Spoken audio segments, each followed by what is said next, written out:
السلام عليكم ورحمة الله وبركاته. بالنسبة للمستوى الثاني إعدادي خيار فرنسية la fécondation in vitro. Donc certains couples rencontrent parfois des difficultés à concevoir un enfant même quand ils le désirent. Ces difficultés proviennent de la stérilité aux causes multiples. Les couples recourent dans ce cas à ce qu'on appelle assistance médicale à la procréation. Donc la question, quelles sont les techniques de l'assistance médicale, ou plutôt quelles sont les techniques que propose l'assistance médicale pour pallier à la stérilité d'un couple.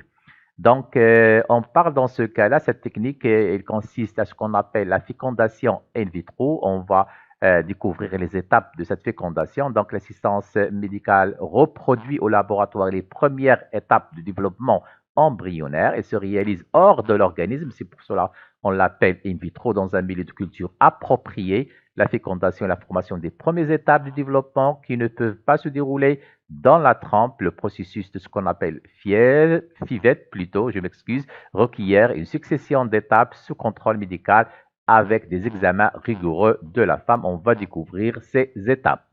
Alors, donc notre fécondation in vitro. Nous avons bien sûr l'appareil reproducteur de la femme, cavité utérine, trompe utérine, les ovaires bien sûr, notre col de utérin et notre vagin. Première étape, comme vous le constatez, il y aura une stimulation hormonale des ovaires qui va favoriser la maturation de plusieurs follicules. Donc, cette stimulation va se faire par des hormones FSH, comme vous le constatez.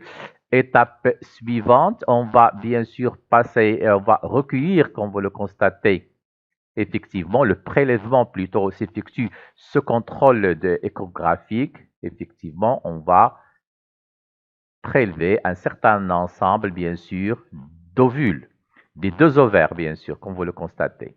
Effectivement. Donc, étape suivante, après avoir prélevé ces ovules, on va les mettre, comme vous le constatez, dans un tube à essai, échantillon, un autre tube à essai qu'on renferme les échantillons du sperme, qu'on a prélevé bien sûr au niveau des testicules du mari. Étape suivante, on va isoler du liquide folliculaire les ovules qui seront bien sûr alors mis en contact avec les spermatozoïdes. Que va-t-il se passer bien sûr? On va constater que bien sûr, vous le savez très bien bien sûr, les spermatozoïdes vont se diriger vers les ovules. Donc il y aura une réunion des gamètes qui va permettre la fécondation d'environ, c'est une estimation 60% des ovules, effectivement. Voilà.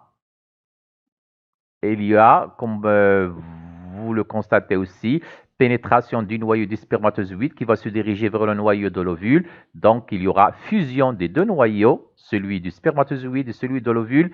Et c'est une fécondation. On obtiendra bien sûr une cellule œuf. Voilà.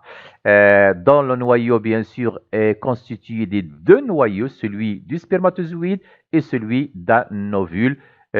À signaler aussi bien sûr que les informations génétiques se trouvent au niveau du noyau. Donc notre cellule œuf qui s'est formée bien sûr, le noyau renferme en même temps des informations génétiques qui proviennent du père et les informations génétiques qui proviennent de la maman.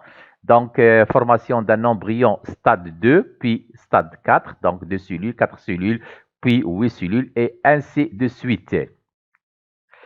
Étape suivante, comme nous l'avons déjà dit bien sûr, plusieurs embryons au stade 4, 4 cellules sont ensuite déposés dans la cavité utérine à l'aide d'une fine canule, comme vous allez le voir, effectivement. Voilà. Et c'est notre étape de nidation. Donc, ainsi, il y aura nidation et bien sûr, développement de notre embryon et on passe bien sûr directement à une grossesse. Merci.